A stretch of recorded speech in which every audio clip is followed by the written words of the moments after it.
I'd like to call the public safety meeting to order. It is 2:15. Can I get approval? Last time we met was on June 28th, and we do have minutes to approve. Can I get approval of those minutes, please? So moved. Second. All in favor? Aye. Aye. Anybody opposed? All right, thank you. We do have a few resolutions in front of us.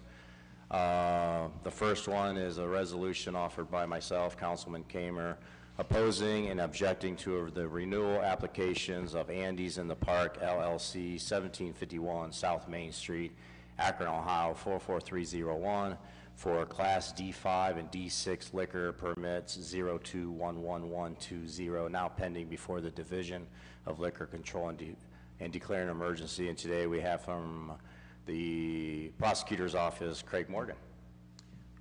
Yes, members of the committee, the two resolutions that are going to be coming in front of you, they're both objecting to the annual renewal of two different establishments. Of course, in the state of Ohio, all liquor permit premises have to renew on a yearly basis. We here in Summit County renew on October 1st. So to get these in before any type of break, we wanted to bring them up here before you today. The resolution, if passed, just triggers a local hearing before the Division of Liquor Control and to determine whether or not the establishment gets to keep their liquor permit. This particular place, Andy's, we actually initiated an objection last year, but unfortunately the Ohio Investigative Unit and the Division of Liquor Control somewhat took the brunt of COVID enforcement throughout the entire state, and they are way behind. So we're going to reinitiate the objection. It's been a problem spot for Councilman Kamer. A lot of noise and issues coming out of that bar, and we just asked you to take it into consideration. All right, thank you, Craig. I appreciate that. Obviously, is there any questions from committee members of public safety? If not, any other council members in council chambers? All right, moving forward, I would encourage my colleagues to consider this one and the next one this evening to pass it as council as a whole so we can all stand together and send a message and help our prosecutors out. With that, there's no questions. Obviously, we all know we're on recess, so I'll make the motion to suspend the rules, please. Second. I have a second. All in favor? Aye. Aye. Anybody opposed? All right, thank you. Our next one is offered by Councilwoman Samples, resolution opposing and objecting to the renewal application of South Street Express, Inc., DBA South Street Express Carryout 456 and 460 East South Street, Akron, Ohio, 44311 for a Class D5 liquor permit 8390708, now pending before the Division of Liquor Control and declare an emergency. Craig. Thank you, everyone. And again, this property located at 456 has there's been an occasion of a very recent uptick in violence. The property is also operating after hours, which is impermissible just on the face. So very same procedure. This will trigger a local hearing, and hopefully for Councilwoman Samples, we can get some traction here dealing with a very difficult property. Thank you, Craig. I appreciate that. Councilwoman Samples, you have anything to add, please? Thank you, Chairman Kamer. Echo the sentiments of Councilman Kamer that hopefully we can do this as council as a whole. One of those residents did come down here 2 weeks ago to speak about the disruption in that community, and it has continued. And this is a liquor permit, but they don't open until 2 a.m. and close at 5 a.m. So I do hope that we all can stand together on this. Thank you. Thank you, Councilwoman. Any other questions or comments from the committee members on public safety? Any other questions or comments from members of council in the chambers? All right, with that, would you like to make the motion, Councilwoman? Absolutely. Motion for suspension of rules with a favorable report. Second. I have a motion and a second. All in favor? Aye. Aye. Anybody opposed? All right, thank you. We'll pass that out this evening. Thank you, Craig, for all your hard work. I appreciate it. Tell Gert I said hi. Our final resolution offered by Councilman Neal, Resolution 2021 calling upon FOP Union Lodge 7, Akron Firefighters Association Local 330, AFSCME Local 1360, collectively the unions, Akron City Council, the administration of the Akron Municipal Court, and the administration of the City of Akron to engage in discussions leading to racial equity training to promote governing in a more equitable manner, thereby promoting the growth and success of the city, and declaring an emergency. And I'll ask Councilman Neal if he has any comments in regards to his resolution. Thank you, Mr. Chair. Yes, this is a resolution that came in last year. I think it was last year, earlier this year. And at that time, council voted it down. Since then, and when it was voted down, I was contacted by Senator Sherrod Brown's office saying that they support the resolution.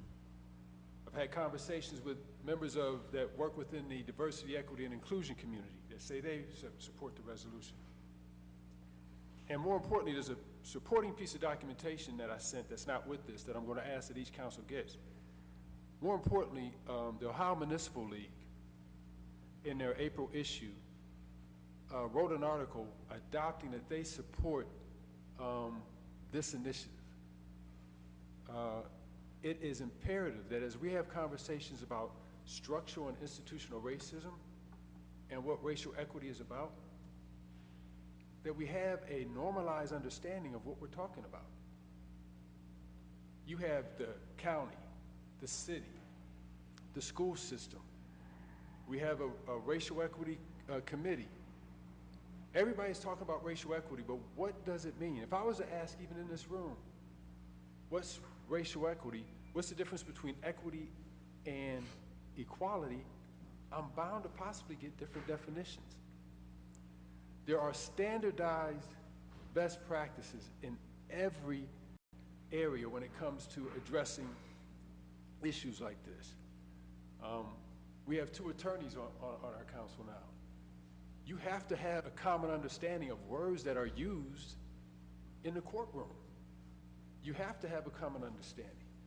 We have to have a common understanding when we're talking about these things within legislation. Because we could very easily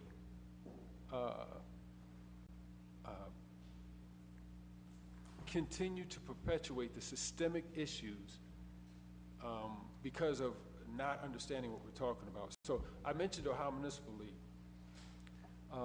They adopted and you'll see this in the article, they adopted the best practices of the National Black Caucus of Local Elected Officials. We had 5 pillars that we're issuing, and one of them is education, education within government of best practices when it comes to understanding racial equity. So what Ohio Municipal League is going to do now, and I think this is powerful because we're talking about a state that went red. But yet they adopted these principles because they understand that if we are going to address structural and institutional problems, we have to have a common understanding. We can't ask our officers to have standardized best practices and to take training, and we as legislators don't. And that's a challenge because of what is the minimum educational requirement to be a legislator? There isn't one. What is the requirement for continuing education once you get in this seat? There isn't one.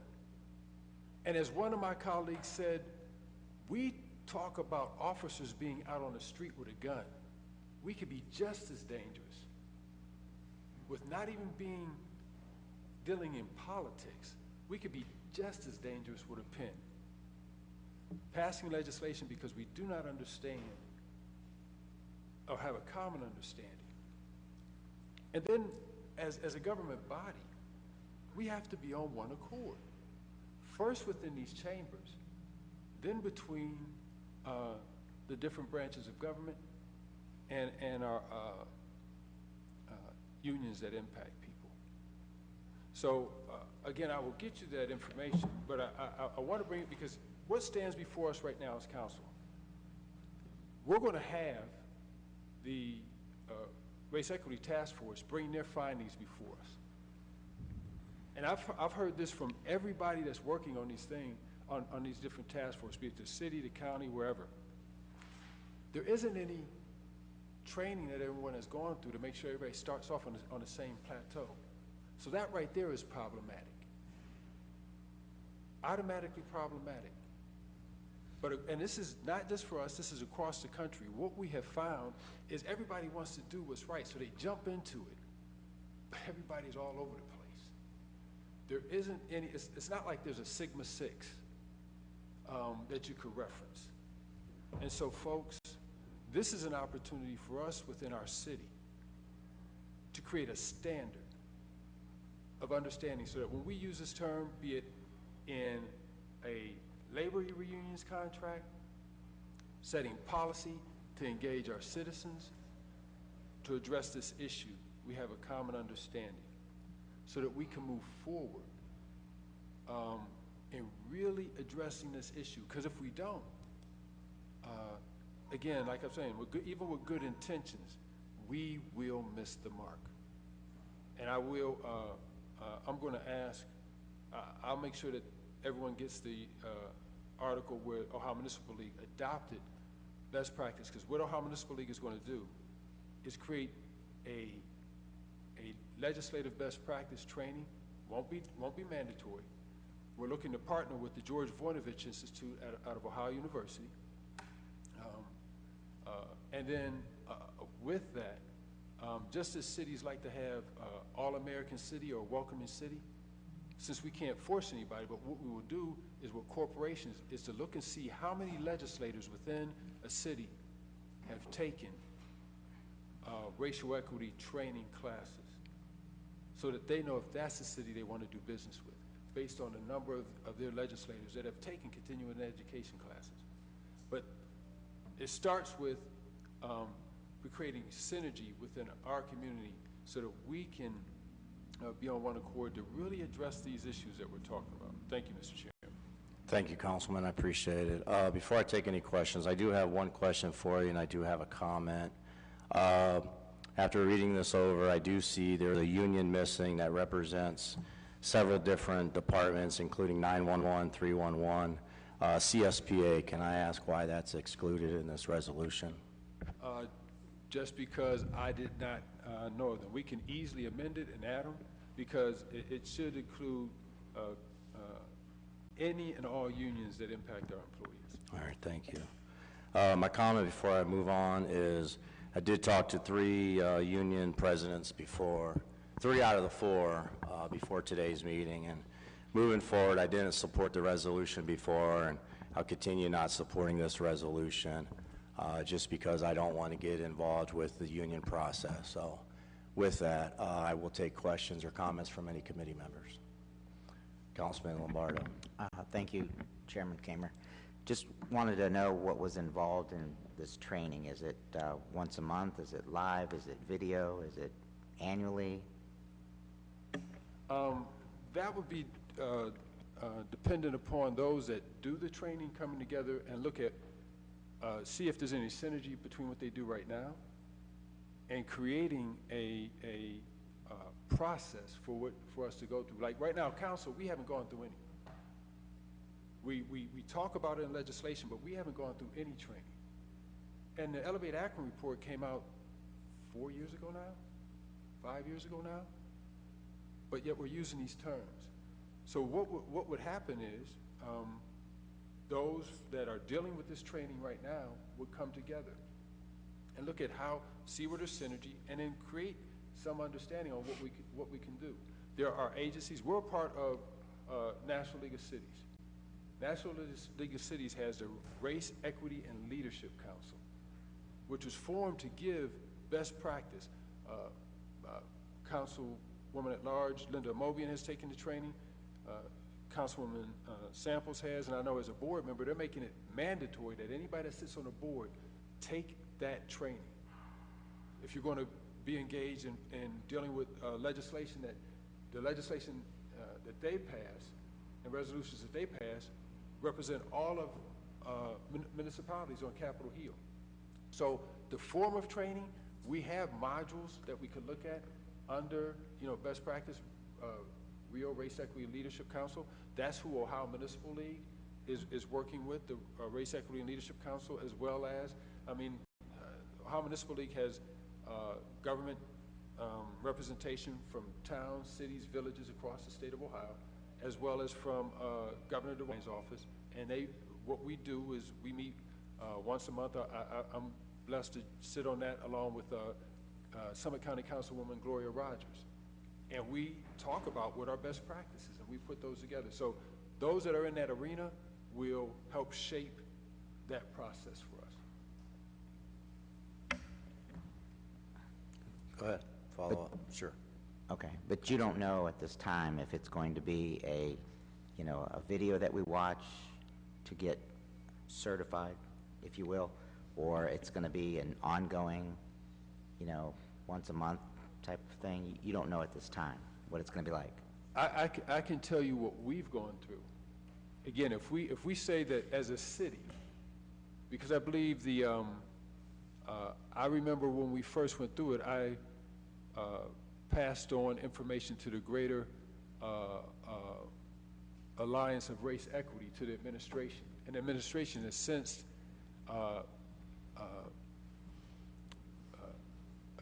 I don't want to say adopted, but become a part of that alliance, and they go through their training. So maybe we say, if the administration is going through that training, all of council will go through that training, and all of the cities, so that it's standardized. I don't know right now what the others are taking as far as training, but there are good tools out there. I know, because we've taken it, the Race Equity and Leadership training is flagship, and it walks in parallel with the Greater Alliance of Race Equity and some of the others. And they have training modules that you take. And if we adopt that, we would go by whatever their process is. But I will say this. This isn't something that you take one course and now all of a sudden you're a master at it. This is something that we continually, because it finds its way in every area of work that we do. It's not in every area of work that we do. Because when you deal with the equity piece, and I know right now it's associated with race, we talk about race, but it goes to when you talk about dealing with labor contracts, hiring practices, how we deal with, engage our citizens, our constituents in every way, how we deal with the budget, our most important area. The American Rescue Plan dollars that are coming before us, those are coming to us based on equity factors: population, housing, instability, and poverty. So it permeates everything that we do. Thank you both. Committee members, moving on. Councilman Malik and Councilman McKittrick. Thank you. I first want to acknowledge the point that Chairman Kamer made. I do think it's important that we include the CSBA. I know that was one of the concerns before as well. I also think it's important that we acknowledge that there are many ongoing conversations that have been going on for the past year and certainly for many years before that regarding racial equity. And that was, some of my concerns when this came in before, was that it seemed like some of those conversations are not necessarily being acknowledged.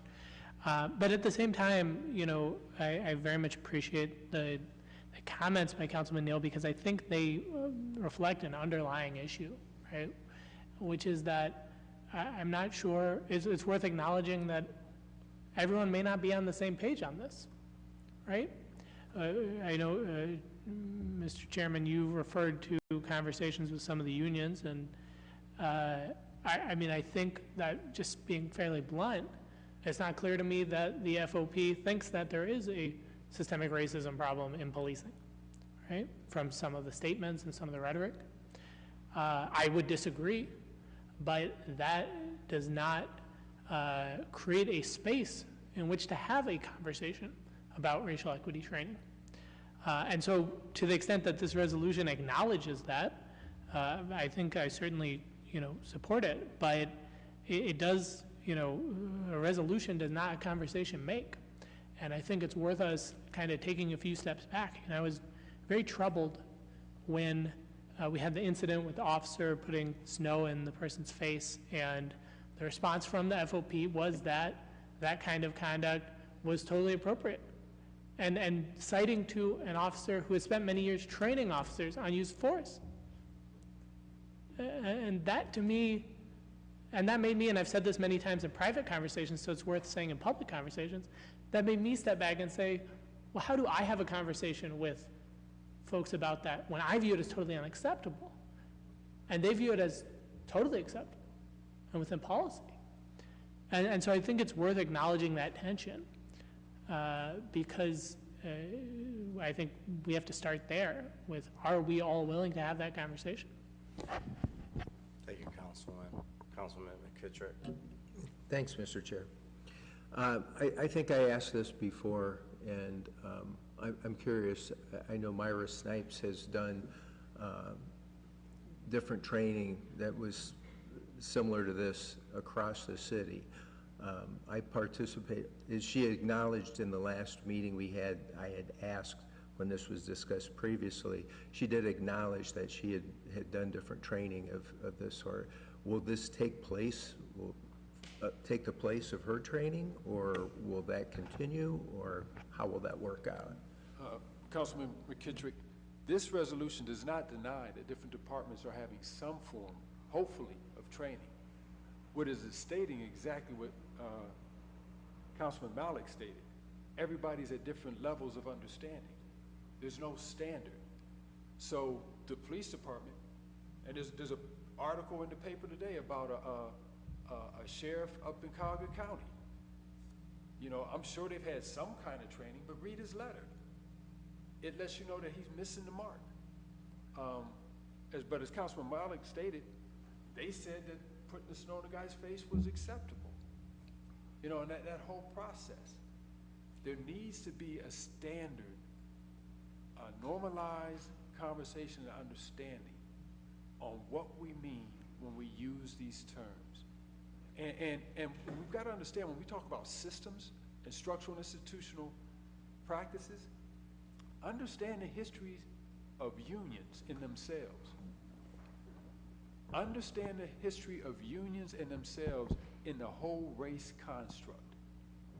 How unions were formed because blacks were coming up and getting jobs, and they formed the unions to keep them out of those jobs. So understand the history. But this is so that because when you go through a racial equity training, the first thing they do is take you through a historical context of what took place. I was so pleased when Robert DeJeanette with the Chamber and Steve, what's Steve's name, Millard, did their thing about a year or so ago.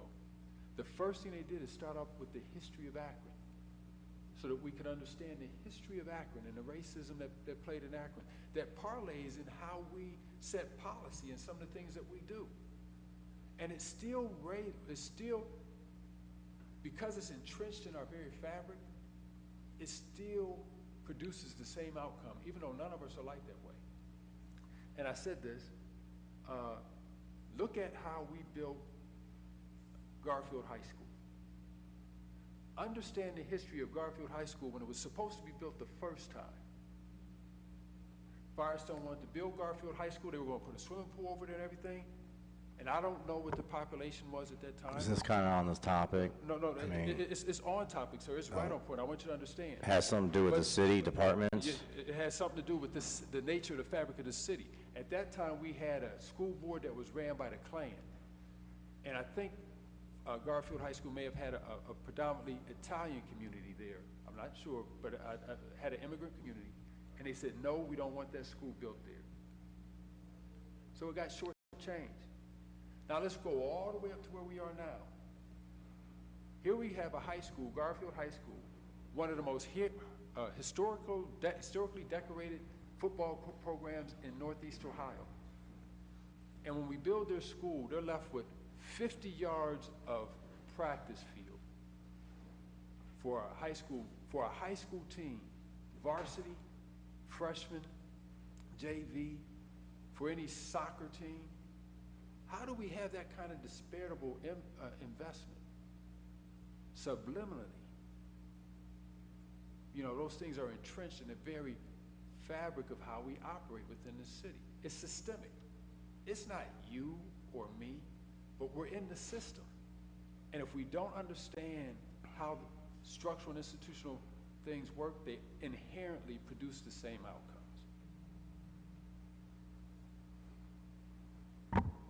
Go ahead. Well, I guess I'll just have to assume that you've never taken any of the training that Myra Snipes had given, and you talked about the aspect of everybody being on the same page. And she did give training to the fire department, and because I was in the fire investigation unit, I had to take training through the police department as well. And we did take the same training, so I feel that everybody was on the same page with the training she was giving. And all I really wanted to know was, is this going to take the place of it? Will it be eliminated, or will it be in addition to? That's all I really wanted If I may answered. answer Thank the you. same way I answered Councilman Lombardo, that would be between those that are doing the training presently to come together. But to your point, Mr. McKittrick, this council hasn't taken any training. No, this council.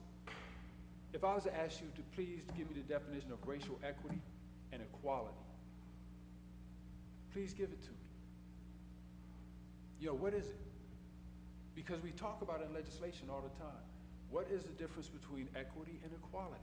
And I say that because in here, you notice it even mentions the municipal court.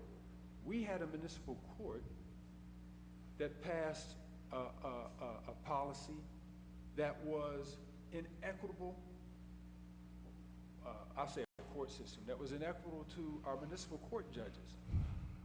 In every area, this is not to replace, this is, well, it may replace based on those who give the training, but we have to analyze what we're doing. Right now in council, we don't have any. There's different degrees, and I don't want to put anyone on the spot, but all those folks that came the last time this resolution came in, none of them have read the resolution. None of them. They were asked to come in and speak on it, but none of them, they were asked to come in and speak about what they were doing, but none of them have read the resolution. There is no company that does not have a uniform policy that permeates throughout that company. There's not one company. So you don't have your different departments operating on different levels of understanding when it comes to your company's policies. There has to be synergy between them all. There should be no difference between us and government. We're using these words every day in legislation. We have to understand what we're talking about. Okay. All right, moving on. Councilwoman Samples, please. That will be all committee members. Thank you.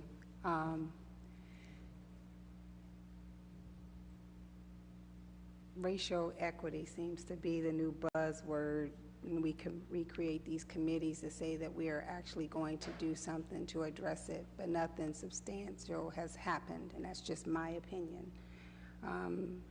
It seems to be the word now to form committees and maybe get some funding, but then you never really see the action items that really come along with it.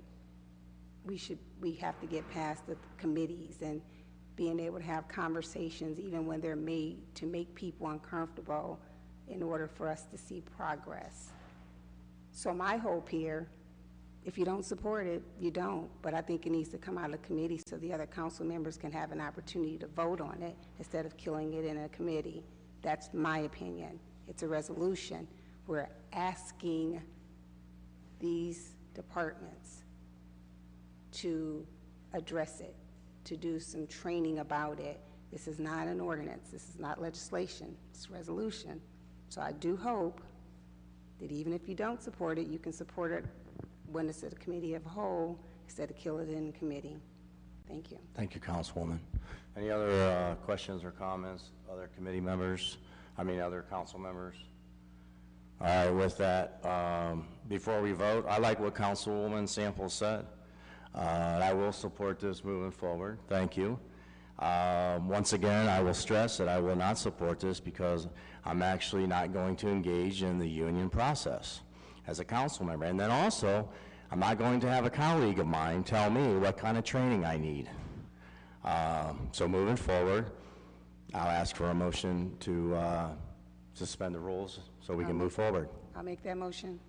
I have a motion. I'm going to take a vote right now. I have a motion to suspend the rules to bring us to council as a whole. Can I get a second? I'll second it. Mr. Chair, this is a motion to suspend the rules with a favorable report on Yes. this legislation. I'll second that. All right, so we have a second. I have a motion by Councilwoman Samples, a second by Councilman Malik. All in favor? Aye. Anybody opposed? All right, thank you. Moving on. We will briefly have a discussion about the gun violence topic.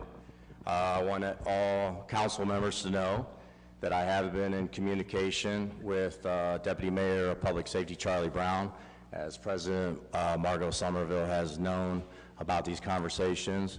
I have been trying to get Deputy Mayor back into the discussion about gun violence back in June, and he spoke to me and said it wasn't time yet with him and police leadership. So right now, moving forward, we will be having a discussion on September 20th at 12 p.m. I will call a special public safety meeting on September 20th at 12 p.m. So we have a good hour to discuss what police leadership and Deputy Mayor of Public Safety is doing about gun violence and what updates they can give us.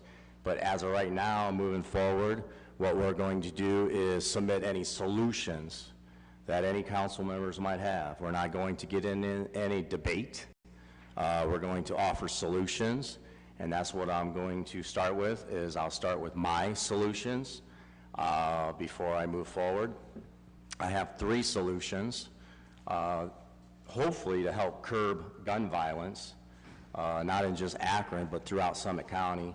And the first one, my colleague next to me, Councilwoman out of the 10th Ward, Sharon Connor, and I submitted to the mayor's office a plan to work with the Akron area YMCA to seek $1 million to assist with the startup costs for a charter school for 7th to 8th graders. And I do have this in front of me if anybody wants it. I can always send it to you via email, but it also includes gun violence in their topic for this charter school.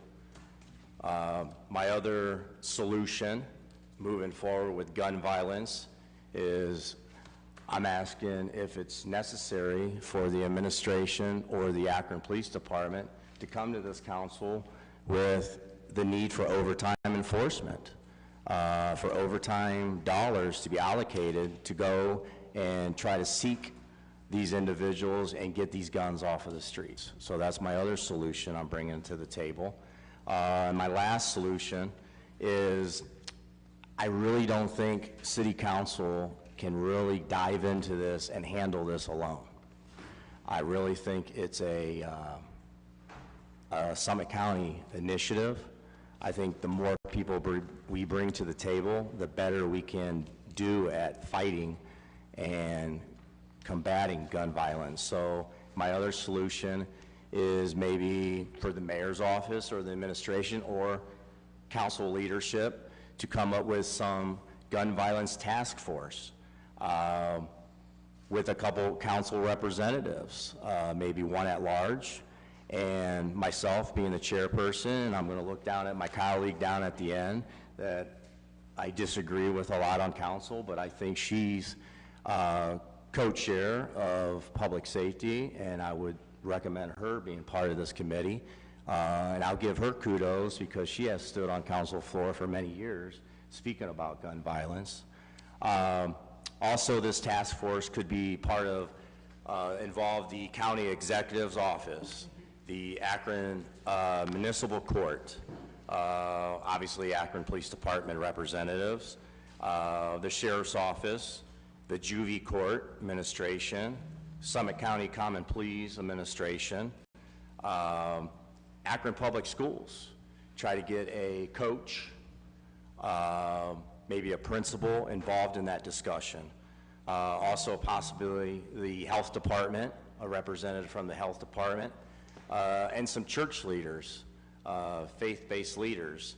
And I'm sure we can add to that, but that's what I'm bringing to the table. I just don't think council alone can really, I'll be honest with you, handle the gun violence topic alone. We really need some help, and I'd like to curb it as much as we can. So with that, those are my 3 solutions, and moving forward, like I said, we're only offering solutions, no debate. I will call on President Somerville because she actually was going to call this meeting to order even if we didn't have legislation. So, Councilwoman, Council President. Thank you so much, Councilman Kamer. Thank you so much for hosting our conversation on today. And I just want to let you know that we're serious about gun violence and we know the impact that it's making in our communities, and that's why we're having this conversation today. But we want to move past just having a conversation. We want it to be intentional, so that is why we are bringing forth solutions only. And I also want you to know that all the solutions that we collect on today, I want to thank Councilman Malik, who is going to be willing, with a couple interns hopefully, to spend the month of August to do a deep dive on all of the solutions that are brought forth on today. So I do have a couple. The very first one is a program that myself, Mayor Horgan, and also Councilwoman Samples have been working on, and that is the Ring Doorbell pilot program. So a program where we basically partner with the city, but we also partner with homeowners as a way to combat crime in hotspot areas. It's the idea of having as many eyes on the streets, watching and recording constantly, and hoping that we can deter crime in some of these hotspot neighborhoods. So that is my one solution. My other solution is to figure out a way how we can better use intelligence. You know, put a real focus on those who are not permitted to carry guns, but continue to possess them. There is some way that we have to focus on the worst of the worst offenders. And this is just a hats off to our Akron Police Department, because again, I think that they are doing a really great job getting as many guns off the streets, but there's so many, there's so much work that needs to be done. I'm also a funeral director. We hosted a funeral, and on that funeral, 7 illegal guns were seized on a funeral, at my funeral home. That's scary. But again, it was because we had officers, we had detectives who knew individuals, and they were able to handle the situation in a way and to help get guns off the streets. And we need more of a focus on that. So that is my suggestion. Better use of intelligence, focusing on the worst of the worst offenders. And I just also want to echo also what Councilman Kamer said. Again, this body cannot do it alone. And really and truly, we will continue to think about ways in which this body can really put out a call to action, right? That's what we need, because we can't do it alone. We need help from faith leaders. We need help from our police department. We need faith from community leaders and residents, and from our judges and everyone, social services, bringing everybody together so that we can come up with creative solutions to address this issue. And so leadership here on council will be very intentional, thinking of how we can continue this conversation, put out a call to action, and get people to help us bring forth some solutions as well. Thank you. President. I appreciate that. All right, so moving on with the solutions, what I'll do is I'll start with committee members for public safety, and then I'll move into council members that are not on the safety committee. So I'll start with Councilman Malik. I mean, if you don't have a solution, I'll move on. No, I just figured I looked right at you first. I appreciate you calling on me. I appreciate that we're having this conversation.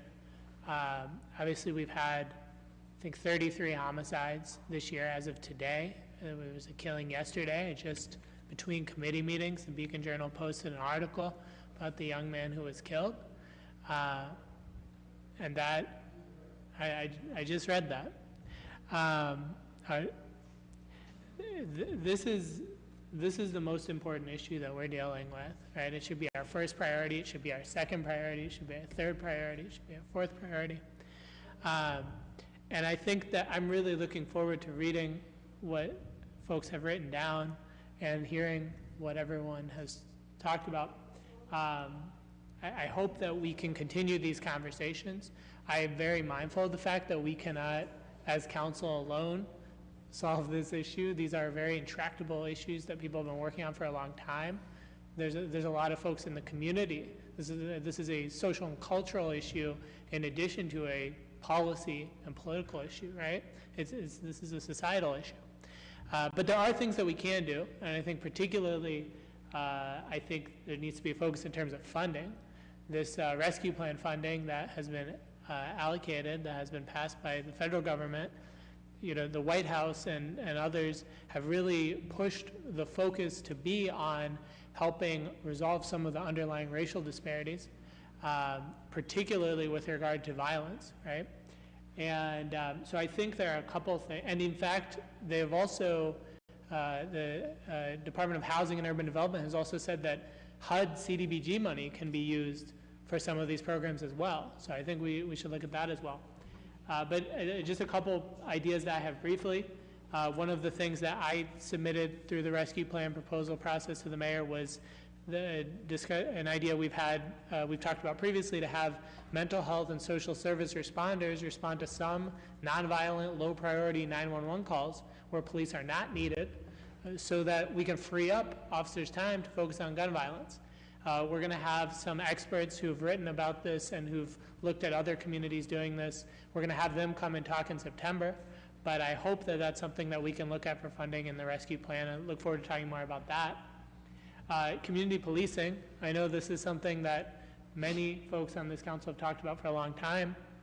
I am such a huge fan of the neighborhood response team program, and I know folks also talk about the COPS program before that, but I think it's absolutely essential that that work of not responding to calls, but spending some of your shift proactively addressing neighborhood issues and forming relationships, that needs to be done at least some of the time by all patrol officers, because all patrol officers need to have the space to form relationships and form empathetic connections with citizens, right? And I understand that there are huge budgetary constraints that we face. This is something that the PERF report in 2011 recommended. This is something that I hope to speak about with our new chief. This is something that we absolutely need to do.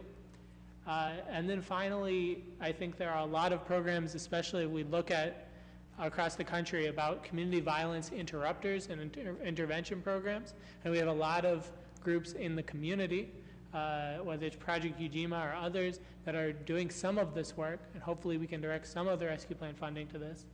And also things like summer employment programs and focusing more on the upstream issues, lack of jobs, lack of access to housing or other things that sometimes lead to crime.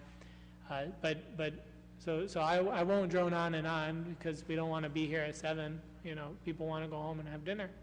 But I really do hope that more than any one particular solution, that we keep talking about this. I think it would be worth it if we talk about it for some period of time each and every week. I think it's that important. And then the final point that I want to make, I know I said that a couple times, is that there is this idea that improving public safety and advancing reform of police or racial equity in policing are at odds. I think that nothing can be further from the truth. I was looking at the Department of Justice website today, and they specifically said community trust is absolutely essential to reducing violent crime, right? And so some of the steps that we're taking with regard to the police auditor that Mayor Horrigan has taken to expand the access of the police auditor, that hopefully we will have a civilian oversight board.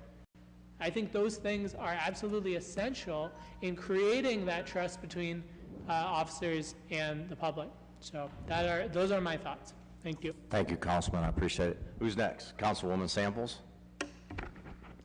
Thank you. I put some forms on everyone's desk with 3 of what I consider priority action items, although like Councilman Malik, I just have all kind of thoughts in my head how to curb it. I mean, it's, as someone who lives in the neighborhood they grew up in, I've seen it on both ends, and it's a horrible feeling because we have young people with guns everywhere right now. I usually watch my granddaughters 2 days a week. I don't even watch them at the house anymore, and that's a sad thing to even say. I don't even watch them anymore because all you hear is gunfire. It's not fireworks anymore. We know the difference between the sounds in the neighborhood, and it's sad, and it's concerning. I will echo what Council President Somerville said about the Ring cameras. I think they're important. We have a lot of funding that's coming through. If it's something that we can grab through the CDBG funding or some HUD funding, I think this is something we absolutely should do. There's been many occasions where I've sent Ring camera footage to the officers, whether it was something one of my neighbors was experiencing. We've got 3 cameras on our house, so I'm always sending them stuff. I think it's important. That's just me. I know a lot of people don't like them. They think it's a violation, they think it's intrusion, but I think that if it can help curb some of the things, why would you not? But then that's just my opinion. Way back when I got on council, I talked about substations in the community. I'm still going to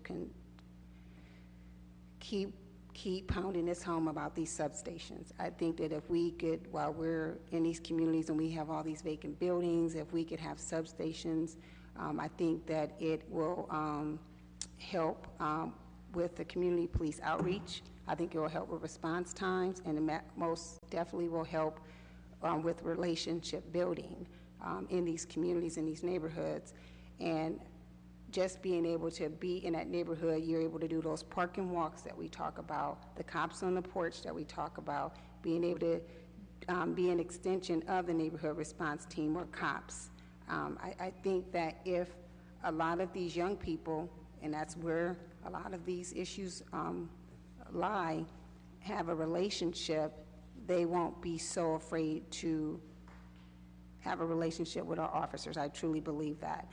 It's not the legal gun owner that's the issue here. It's not, these are not the issues that we're having, but we are having issues with people breaking in the legal gun owner's house and getting their guns. And some of these legal gun owners have 6, 7, 8, 9, 10 guns. That's a whole nother issue. We should probably be making sure they register guns, but you know, I said that too, and that didn't go over well. But another issue, I think they should register their guns, just because when someone breaks in their house, if they find a gun, they can at least trace it back to where it came from. And that's where a lot of these guns are coming from, breaking and enterings. And create a department and hire community policing, like a direct department, not an officer who has to juggle both, and they can't do response times. Maybe in June, we called the police because they were shooting in a neighborhood, and it took them 1 hour and 27 minutes to get there. I'm just saying. I think there needs to be a department that's directly dedicated to this issue and those responses. And I'm not putting that on the officers because they're stretched across the city. I mean, all you hear is gunfire everywhere. It's not just in Ward 5. It's not just in Ward 3. It's not just in Ward 7. There's gunfire everywhere across the city now, and everybody is experiencing the outcomes of this. So I'm thinking that if we have a department that is directly created to deal with this and be in those neighborhoods, I think it would absolutely help us greatly. Thank you. Thank you, Councilwoman. Sure. Councilman Lombardo. Thank you, Chairman Kamer. Although I don't have any concrete solutions written on paper here, I just wanted to say that I guess I would be interested in a roundtable, starting with the Chief of Police and other leaders that would be there, just to hear what has been done so far. You know, where have we been sidetracked, or maybe better yet, you know, where have the wheels fallen off? I'm not in law enforcement, so just to hear, you know, maybe their successes in curbing gun violence or their roadblocks, and then possibly moving on from there. Already what I've heard today from our President Somerville with the intelligence, and right here with Councilwoman Samples, having a department dedicated, sounds good to me. So again, just that roundtable for initial conversation to move past committees and talking about gun violence to actually doing something to curb and get these guns off the street. Thank you. Thank you, Councilman. Councilman Mallett? Councilman McKittrick? Sorry. Thanks, Mr. Chair. Just a couple things. I think that there are a lot of good programs, and I've heard mentioned here, that seem to be a long-term solution. But when we have this happening all the time and the numbers we're at, it needs to be addressed now. And having a unit, I agree, I totally think we need more of the community policing. It does work well within all aspects of our city, but bottom line is, I can tell you from personal experience that our department, our police department, runs from call to call to call. And because of that, we have multiple units within the department, so other units have suffered because of it. But this is something that's extremely important because it affects the entire community. And I think what we're going to need to do is to seriously look at the possibility of raising what the established number of personnel for the police department is and increase that. Because when we have units within the department that might have 2 persons per shift, it's just difficult to be effective in policing and doing that. And I think that would be able to impact this crisis where we have a call waiting but nobody available. If we have more personnel, we'll be able to respond faster to these situations. And that would be more of my short-term solution. Thank you. Thanks, Councilman. All right, that's all Public Safety Committee members, so I'll move on to the rest of council. Councilwoman Holland, please. Good afternoon. I believe I've given everybody a copy of my single-paged handout describing something called Project Nola, which came to my attention a while back. New Orleans, Louisiana, a beloved destination for many folks who love to travel, a place of just great happiness and celebration so much of the year, and yet also a place that has struggled with gun violence to an astonishing degree. It really reached an apex in around 2010, 2011, around which time a former police officer and criminologist launched a really exciting and innovative program called Project Nola, a 501c3 nonprofit organization tethered and associated with the University of New Orleans campus. Project Nola is, in a nutshell, a high-definition crime camera project that allows for either small private or large-scale public crime cameras to be networked and connected to both Project Nola at the University of New Orleans and with the option of local law enforcement agencies also being networked into the system with continual footage constantly uploaded to the cloud. It is a phenomenal program in that it offers both state-of-the-art technology, also takes care of some of the technical glitches that at this point we're probably all familiar with going back 10 or 15 years. As surveillance cameras were first emerging, many of us, and particularly civil rights lawyers like myself, had concerns about the quality of cameras, about the custodial status of camera footage, about the use of camera footage in identification of individuals. There had been some early studies that that evidence concern about whether there was a built-in inaccuracy for certain kinds of facial recognition issues. And what this high-definition camera technology has actually managed to do is push things so far forward in terms of accuracy and reliability that actually there are many in the criminal defense community who believe that these systems have potential for actually exonerating individuals who perhaps have been incorrectly, who have been mistakenly charged with crimes. Back to the main presentation, however, what this is a surprisingly inexpensive method of installing cameras which can then be used to continuously monitor specific areas. Typically, these are public-facing cameras that can be installed either on private property, public-facing again, or can actually be installed, maintained, administered by a public entity like the City of Akron. This is being done. I would encourage everybody to take a look at the Project Nola link being used in Hattiesburg, Mississippi, in a community outside of Birmingham, Alabama, a community in northern New Jersey. What caught my eye about some of these reports of where these systems are being used is that they seem to be communities that were of comparable size and demographics to the City of Akron, which I think is also, something to consider when we're looking at these things. What I like, and I've been thinking about the Ring camera networks myself for a while, but here's what I'm finding. There's some reluctance for individual citizens to sign on for the idea that their phone, their laptop, the footage derived from their doorbell camera may be, how shall I put this delicately, could be seized in the immediate aftermath of a crime and an investigation.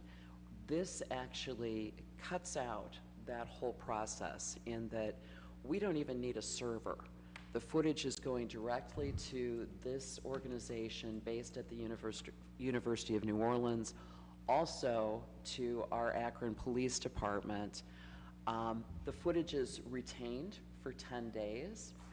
I see some advantageous possibility here for maybe including citizen oversight so that everybody's comfortable that those rules are in place and being observed. Thanks. Thank you, Councilwoman. I appreciate that. Do you have anything? Councilwoman Connor? As much as I love all these ideas, and especially with community policing, in recent conversations with our community policemen, they say the problem is quite a bit also that we keep not taking people to jail. So we may come up with the best program around to stem some of this gun violence, but if they're back on the street in 24 hours, I think that needs to be a part of this conversation. Thank you, Councilwoman. Is that it? Oh, Councilwoman Moby, please, and then Councilman Nell. I'd just like to acknowledge and just state that gun violence and all of the results of what we find in these communities has to be at the top of our list. We keep talking about not having enough resources. I'm not really sure what we're planning to do with these CARES dollars, but I just can't imagine this not being at the very, very top. We can grow Akron all we want to, but unless we make it a safe place to live, people are not going to come here to live. And one of the things I find that's going to be key to this is not only community policing, and I love that, and we've talked about that many times, is finding a way to empower the citizens who live in these communities so that they can be a critical piece of resolving this problem. And we just can't not expect them to be here today and not be there to support them tomorrow. It needs to be a long-term relationship that we develop with communities to help them become more aware of what is available to help them make their communities more safe.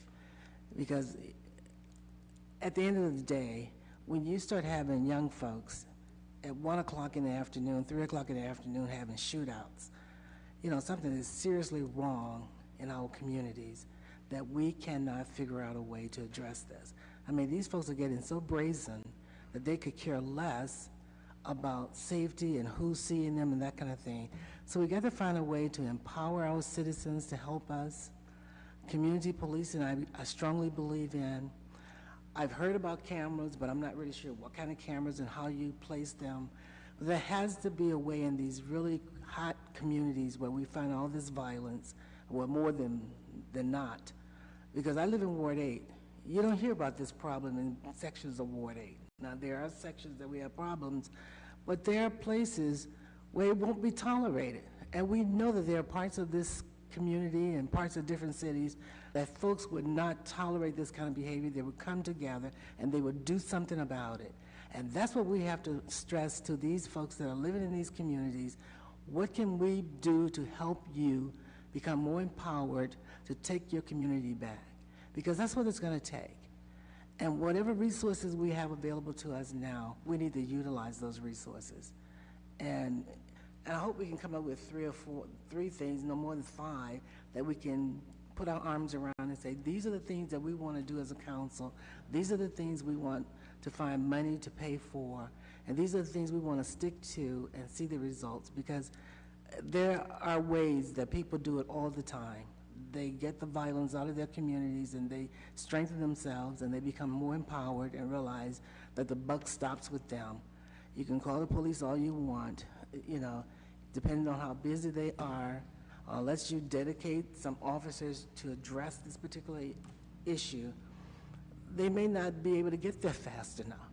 So we got to figure out ways to help people, and I think empowering the communities is critical to this. So those are my suggestions. Thank you, Councilwoman. Councilman Neal? Thank you, Mr. Chair. I want to say that Councilwoman Mobian's point is true. We do have to empower the communities. But I want us to understand this is not just a policing problem. I think Councilman Maddox mentioned that. It raises its head there, but we have to change the way we govern holistically. Just a little history on what council has done. 2012, 2013, at that time, Terry Tribe Johnson was with the Jobs and Family Services. She reached out with Abraham Westcott, who was with the Planning Department, Charles Brown, who was then Lieutenant Charles Brown, and the grassroots community. At that time, it was folks like Kings and Queens with Cornelius Benson, the Womb, OKB&U, Inner City Soccer. All these groups came together to collectively go after the Burn Grant. It was a grant that the city goes after, a $1 million grant. The grant required that traditional institutions work with grassroots communities. We went after, we applied for the grant. We did not get the grant, but here's what happened in that process. First, communication was established on an even keel between the grassroots community and the institutionalized organizations like the city and the county. The first nonprofit organizational contract empowering the community to have control over their community was done when Kings and Queens cut grass for the first time in Ward 3 down by Summit Lake. That was empowering that community. Council passed, and I passed out the resolution. Council passed a resolution for us to purchase a neighborhood mobile resource center. And I'm going to ask that everybody on council get a copy of the Burn Grant that was published back in 2013. Because we understood that we needed, we couldn't have a center that we would bring and have people go there, and if it was just for police, because then it would be called the snitch mobile. And people would look and see who's going into these buildings. Because I'm telling you, with social media, they're following who they're after on social media and looking at where they're going to be for family gatherings, funerals, and then they're doing their hits there. So this thing is often, but we said with this mobile resource center, if you look at the Burn Grant that says it, then we could bring grassroots community organizations, social service agencies, At that time, we were talking about in the planning department how they were looking at not enough people going after the lead abatement program.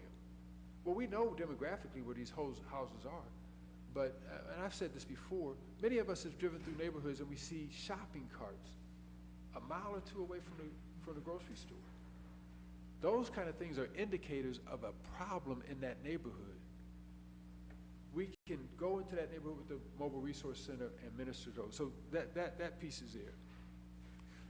But the other thing is understanding our policy. And I'm not, you know, I said this and I said this a lot, and some people thought I was joking, but it's understanding the impact of our policy on things. As a city, we spent $1 million to paint fire hydrants. We have not spent anything concentrated like that towards gun violence. And everybody said, well, why are you harping on it? Why are you harping on it? Well, if you understand, when we had that discussion, it was because when we brought that in, we weren't doing anything for the communities. We have to look holistically at our policies. And so whatever we do now, to think that the solution is going to come just because we have these dollars is dangerous. We have to think of how we can make this sustainable. So I've had the opportunity to have some conversation with Mr. Luddle and Mr. Lash, and I've reached out to the police department. We've all had these conversations about what are low-level service calls that we can have community ambassadors do. Because there was an article, and I was looking for it so I could forward it to you in the Beacon Journal, to save one additional life, just one additional life. They say you have to add 10 to 12 officers at a cost, and I don't know if these numbers were Akron numbers or if they were just general numbers, at a cost of $1.6 to $2.1 million. We all know that's unsustainable. That's unsustainable. But if we look at, if only 20% of our police calls are really high end, and only 40% of our firemen calls, and then if we can have, take off bring the trash can to the corner, cutting the grass, those kind of things that create high grass and all that kind of stuff creates post-traumatic stress within our community. Addressing those things and empowering residents, creating neighborhood ambassadors, then we can start to address those things. Because again, folks, by the time it gets to the gun violence, by the time we got to call the police, the problem's already there. We're using an old methodology of governance.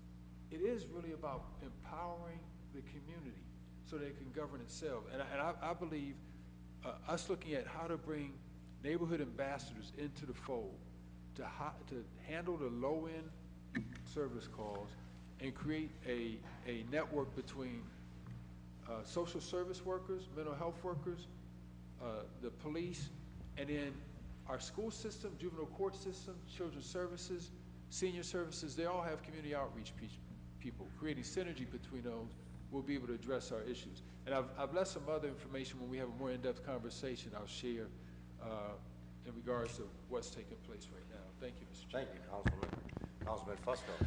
Thank you. Extremely brief. I've heard the comments, everyone, in terms of the new and fresh ideas that we're hearing. I think in this time, we have, obviously we have to have police, community, council, community leaders, everyone at the table. And in this moment, we're going to benefit from having fresh eyes on this with the new police chief about to enter the picture, which is going to be very helpful, I believe. And it's unfortunate and obvious, I think, that that we cannot rely on our state, especially in terms of this council has passed quite a few resolutions asking for reasonable legislation to in terms of guns and how they're handled, how they're licensed, etc. So nothing's going to shift on that. I don't see that. Fortunately, I think we're seeing on the federal level at least some support, and I do know and I'm aware that Mayor has committed $10 million out of the recovery funds in terms of the gun violence piece of this. So that's the good news, but let's make sure, and I know that they're feverishly working on trying to figure out ways holistically in terms of how to approach that. I think that's that's extremely something positive to look at too, but as mentioned, a lot of the stuff, especially on the state side, and just reasonable gun legislation is not in play, and there's nothing we can do as a city in terms of that. We're very limited in our options, and I know that many of us discussed that in the past. What is the options? What can we do? And it's just limited. It needs to be addressed on a larger scale. So with that though, I'm encouraged by everyone's comments in terms of, what can we do moving forward? Let's look at everything, put it all on the table. So I appreciate the process. Thank you. Thank you, Councilman. I appreciate that. Well, with that, everyone had the opportunity to speak. I really like a lot of the conversation and solutions. With that, before I adjourn, I'll just look at President Somerville just to see if she has anything to say before we adjourn. Thank you so much, Mr. Chair. I just wanted to thank, everyone. I think this conversation and dialogue has been very helpful. Again, we will spend the month of August doing some more research and deep dives on this, and when we come back in September, we will continue to talk about some of these solutions and go into further depth. So thank you, Mr. Chair. Thank you. With that, we are adjourned. Thank you.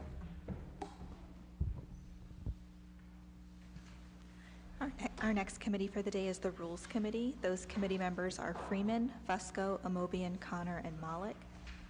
We'll get started in just a few minutes.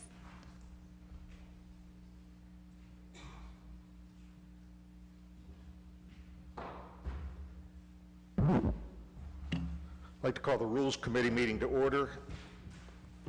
For the record, we have all members present, we believe.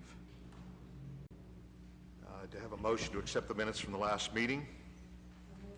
Second. Motion is second. All in favor, let me know by saying aye. Aye. Have nothing on the old agenda. We have one resolution coming before us, a resolution urging Congress to pass the John Lewis Voting Rights Advancement Act and declaring an emergency. And I will defer to the sponsor. Thank you, Chairman Freeman. Yes, this resolution is to encourage Congress to pass the John Lewis Voting Rights Advancement Act. This will help restore the protections of the Voting Rights Act of 1965 by implementing a modern formula to determine which states and localities have a pattern of discrimination, ensuring that last-minute voting changes do not adversely affect certain communities. As we have seen on television and in the newspapers, as of July 14th, 18 states have enacted 30 laws that restrict access to voting. This is in the form of making it more difficult for you to vote by mail. Vote by mail is a huge thing now, especially amongst our elders, making it more harsher with voting ID requirements. Some people can't afford an ID, so now there's a push where you can't even bring in a utility bill if that's all you have. So this resolution will support the act that has picked up a lot of steam and has a lot of support in the Congress, and hopefully that it will eventually make it to President Biden's desk before the end of the year, and I ask for this council to support it. Thank you. Questions or comments? Mr. Fusco. Yes, thank you, Mr. Chair. I applaud this resolution. Ask if it's okay with the sponsor. If tonight we recommend for council as a whole, and perhaps the mayor as well. We've seen time and time again, it seems like every federal, oftentimes state, we have some expertise here in terms of seeing what those impediments have been over the years, and so hoping that this moves forward in DC. So with that, stand in favor of this. Thank you for bringing it in. Other questions or comments? Mr. Malik? Thank you, Mr. Chair.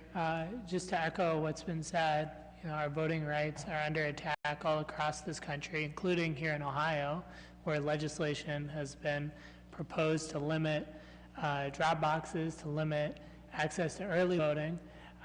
Earlier this year, our Ohio Secretary of State took a victory lap in the newspapers for the 2020 election but ignored the fact that we had 3 to 4 hour lines at the Board of Election. I remember being there with President Somerville looking at those lines for early voting. We had folks backed up down Grant Street to exchange because we only had one drop box in this county of 500,000 people. We had folks lined up on a highway exit ramp in Cuyahoga County, again, because we have such limited access. And folks in Columbus are trying to limit those things today. So it's absolutely essential that we support this legislation and that it becomes law. The price of having the filibuster cannot be losing our democracy. I think that's very important. And I hope that we can continue raising this issue. We've seen the Supreme Court just earlier this month undermine the Voting Rights Act, as it's done before. And I would say, I'll put you on the spot, but I know from personal experience, professional experience, that the individual to my right has taught me more about this than I care to share. But I would encourage her to make comments on that as well. Other questions or comments? Yes, Ms. Holland. Thank you, Councilman Malik, and it's been a true honor to work with you in so many election cycles.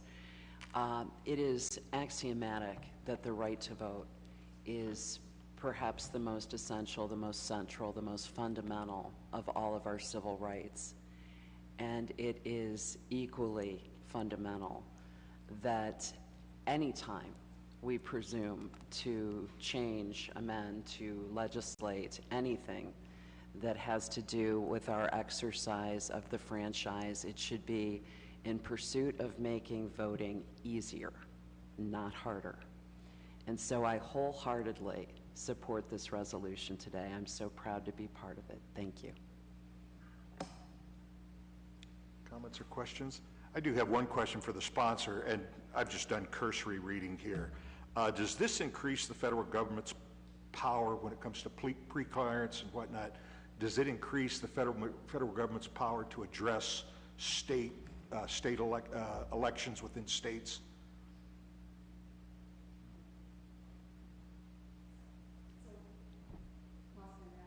I would rather defer to the attorney on this, but I believe so, but I'll leave that up to Ms. Holland to respond to.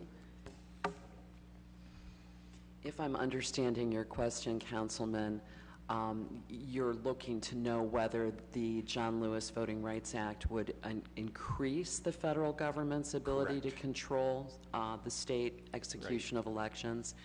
I think probably the most accurate way to describe this is that the John Lewis Voting Rights Act would restore certain federally protected rights which date back to the Civil Rights Act of 1965, the original Voting Rights Act, which is to say that although the administration of elections is largely left up to the individual states, right?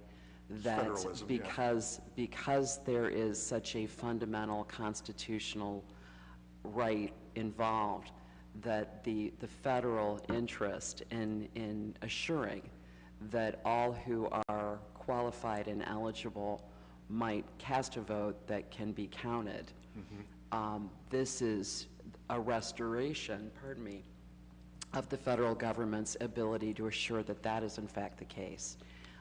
The original Voting Rights Act was amended multiple times as it became apparent that there is a subtlety to disenfranchisement, that there is a sub-radar character to a great deal of interference with voting rights. And then there are things that are so large and so visible, such as mile-long lines of voters who have studied the rules to understand exactly how they will make their way to the one drop box in their county so that they might timely cast their vote.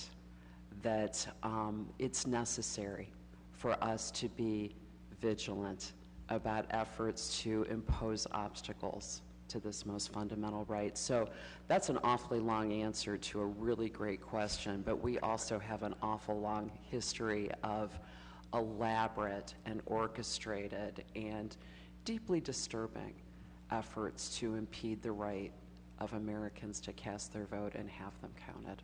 And I didn't, and I know there were lines, awful lines. I didn't understand why there were lines when we had early voting.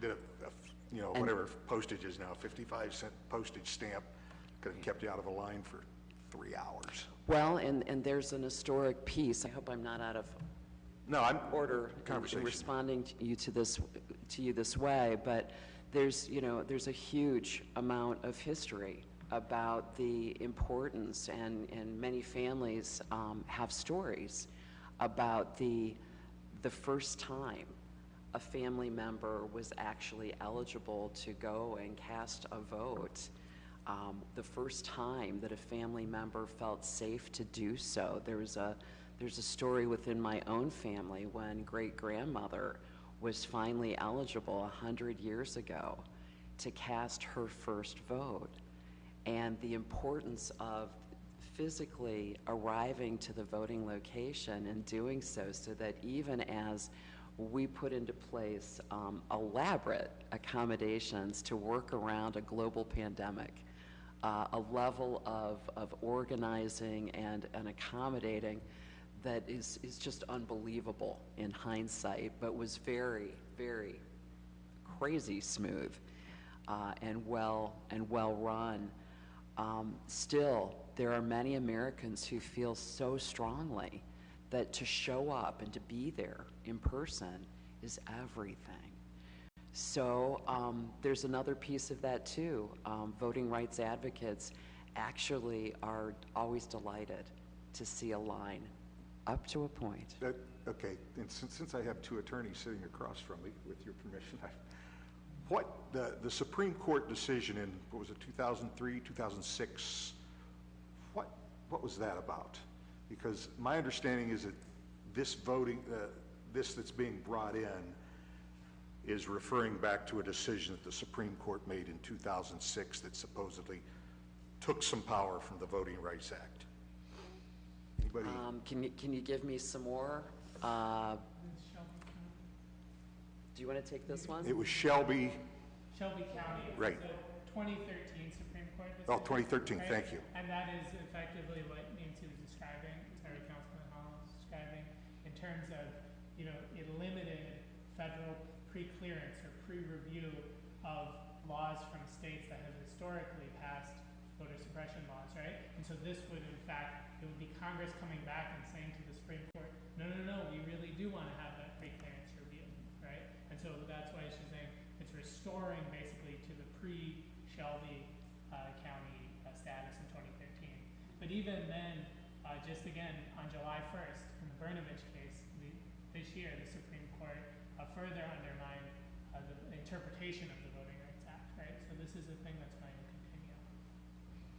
So the pre-clearance was based upon what, districts or states that had bad records? A history.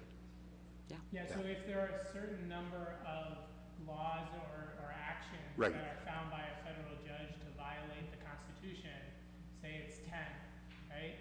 Then if the state wants to change voting rights laws, it has to go to the Department of Justice before it can do so, right? Shelby County limited the instances in which states had to, right?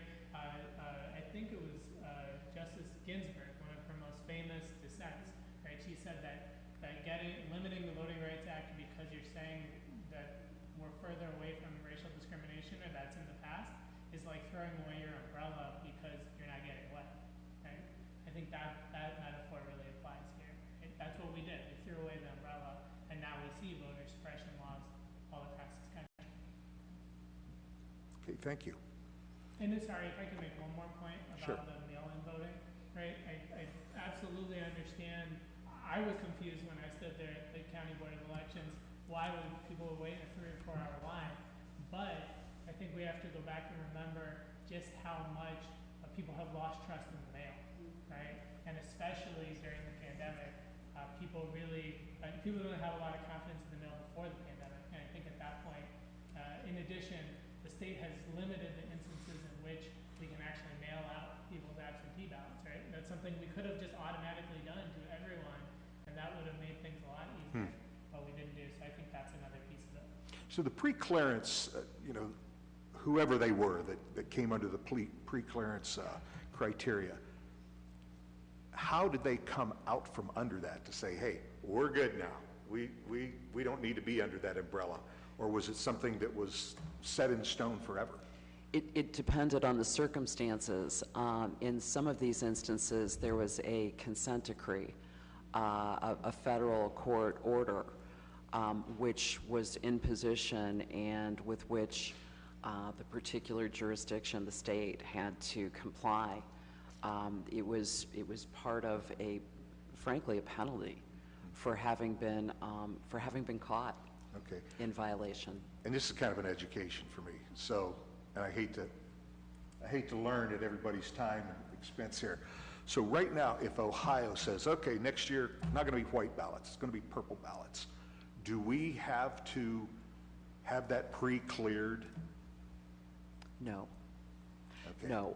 Because Although I don't want to oversimplify this either. Actually, there is that level of attention to detail given at the Secretary of State's office. So it is the case that the Ohio Administration of Elections vests with a specific elected official, our Secretary of State, and there will be a process that's dedicated to whether the ballot will be purple or whether it will be I should have used usual. the example of if they're going to change the location of a polling place. No, and actually that's super local. That'll be determined at the Summit County Board of Elections, deciding what places will be voting locations and what places will not. That's done very locally. It will be certified and approved at the state Secretary of State level, but those kinds of granular specifics are determined locally at the Board of Elections. And if you were under the, I don't want to, jurisdiction is the wrong word. If you were under the oversight of these folks that in 1965 Sure. were determined, hey, you're pre-clearance. If you wanted to change a voting location and you were one of those bad people. Now we're talking. And of course, we're in very, very broad strokes here, Councilman. And I'm more than happy to chew the fat on this one with you over coffee sometime. But it's an excellent question, and you are drawing right to the central topic, because doing something like making a decision that going forward, and I'm going to use our beloved Summit County to illustrate this, that going forward, Summit County is only going to have 2 in-person voting locations. And one of them is going to be on the 15th floor of a building built in, let's say, 1904, and has no elevator, and you know where I'm going, right? So we're going to go from having roughly 60 to 80 to 100, depending, voting locations down to 2. And one of them is most assuredly not ADA compliant or accessible, right? And I'm already under supervision, right? Having been found to be in violation of the Voting Rights Act. Yep, this one's going to come to the attention of what we might think about as the principal's office. Until this was brought in, I wasn't aware of pre-clearance or any of that, but it's kind of been an eye-opener for some of the bad practices in the past. And well, there's, the thing of it is that voter suppression has a short recorded history and a very long and disturbing past. And this effort to suppress the vote and to interfere with all Americans who are otherwise qualified to vote, this effort has not subsided in the 50-plus years since this, since this legislation went through. It has not gotten less so. It has actually grown. It has built. It has become greater. So here we are. And I believe Councilman Malik is absolutely correct. What we will see is a change of strategy. I believe that we will see a passage of the John Lewis Voting Rights Act. At least it is my deepest hope. Great. And yet, we will need to change the law yet again to meet whatever the latest counterpoint is. But is it worth doing? Absolutely. Thank you. Thank you. Ms. Moby, did I see your hand? Yes, and I know when you asked the question, you know, what came to my mind is that we are always looking at the state trying to erode local control. But in this case, we definitely need the federal government to step in and do something that's going to level the playing field and make it uniform across the nation. Part of the challenge that we have is that for many years, people that look like me would be given a different set of things to be evaluated by before I'm allowed to vote. And if you look around the country, what you're finding is that before they started doing all these crazy laws that are being passed all over these states, they were impacting neighborhoods and communities of color and people that were poor before they started making this more widespread. I mean, when you saw the lines in Georgia, for instance, it was a deliberate attempt to try to stop African Americans and other folks of color from voting. That's essentially what a lot of these suppressive tactics are about. But it's not to take rights away from us locally, because there are a lot of things we can do locally to make sure that voting is fair and available to all folks. But basically, they are, you know, cleaning the rolls and taking folks off the rosters and doing all kinds of things. And, you know, the impact that this last election had on mail-in is just unthinkable. Because the state of Oregon, all of their elections were mail-in ballots, and they never had a problem. And they used this, you know, false premises that there's something, you know, illegal that's happening because more people are voting, and they can't even find those folks that are trying to put these suppressive tactics in place. They can't find a substantial number of folks. I think they found, what, somewhere 13 or whatever folks that may have voted, some of those minuscule number of people where you may have had some fraudulent activity. But there's nothing to substantiate or even warrant this kind of reaction across our nation. So yeah, the federal government is definitely needed in terms of standing in and stepping in and doing something to make voting a right that we all should have. So Very good. I Mr. Fusco? strongly support this. I'm sorry, did I see your hand? Yeah, I was just going to recommend suspension of the rules. Okay. Motion for suspension of the rules? All in favor? Aye. Opposed? All right, very good. And Ms. Samples, if you'd like to address this evening, I will defer to you this evening as well. Thank you. All right, if we have nothing else come before us, we are adjourned. And with that, we'll call the Public Utilities and Green Committee meeting to order.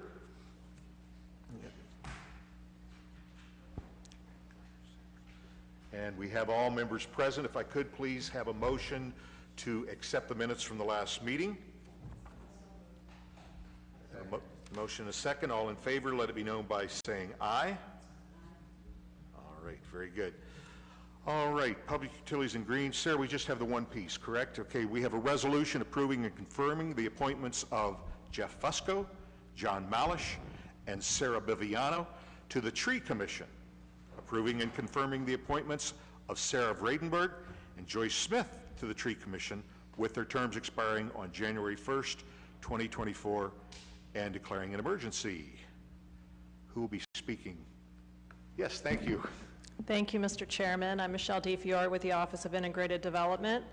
The city arborist has moved from the Office of Integrated Development to the Parks Maintenance, to be the Parks Maintenance Superintendent with service, but he'll still be serving on this committee, well now, still as a representative of the Service Director. So this is to appoint Councilman Fusco as representative of council, Council Clerk Sarah Biviano as a member, and John Malish, as well as 2 members of the public. Thank you. Questions or comments? Mr. Fusco? I would like to rise against this particular proposal at this time because I'm under duress in terms of, no. Mr. Fusco, I don't want you to Stop joking. pine over this. Pine. I'll be talking trees. alpine, right? No. Whenever President Somerville came to me with this, at first I was kind of reluctant, to be honest with you, but I thought about all the hours that Mr. Swirsky and I spent talking about this, whenever, and all the work we had done, even with Mr. Luddle and Mr. Moore, and back in the day, whenever we first passed the tree ordinance, which within that ordinance formed this tree commission, and how passionate Mr. Swirsky was in reference to trees and so on and so forth. And so I thought, well, maybe need to continue that work. And so I'm more than willing, and I will be calling on everyone because, as we know, trees are a very vital part of our community in so many different ways. I'll be calling on everyone to join a meeting from time to time, and as we move this forward. So, thank you. So you do accept this nomination to them. Okay, very good. All right, questions or comments? Okay, Mr. Malik. Thank you. I just wanted to, reflecting on what Councilman Fusco said, recalling a conversation I had with Councilman Swirsky earlier this year when the tree canopy report came in, and he really emphasized how important it was in his mind that the tree commission be very involved with making sure that we, the report kind of outlined potential paths, but he really felt it was important that the tree commission help guide our selection of those paths. And I hope that, when we have a chance that we can perhaps have the commission come before council and kind of talk more about the report and where we go from here. It's a wonderful report, and it just, kind of underline what was said, the values. I think Councilwoman Samples just shared something on Facebook yesterday, right? But about, if you can lower the temperature, we have in Ward 8, we have Treeside, right? You go down Treeside, there are not a lot of trees, right? But it is pretty hot, and occasionally we have a lot of crime and safety issues, right? If we put some trees on Treeside, other places, I know across the city, you're very welcome, thanks. So I just wanted to mention that. Thank you. Mr. Lombardo? Thank you, Chairman. I guess for those of us that are new, I'm sorry, my laptop is not operating properly. I can't pull up any documents here, so if it says it in this supporting document, I apologize, but for those of us that are new, can we kind of briefly describe the tree commission, like their activities, what their purpose is? Certainly, and it's within that the tree ordinance that was passed by this council. I don't know, it's been a few years now. 2016. 2016. 2016. Oh wow, it's been some time. But within that document, it kind of outlines, to review, recommend, in terms of the administration, any documents such as what Mr. Shamus had mentioned. That would be a great place to start. Review everything, the procedures, and make recommendations. Also, if there is, and correct me if I'm wrong, Mr. Luddle, but if there's a dispute over a tree or something, I think it's an opportunity for someone to appeal to this group, and they can kind of hear that out. There's also, and one of the things that I know Rich was very passionate about, and that we talked about before, and that was education.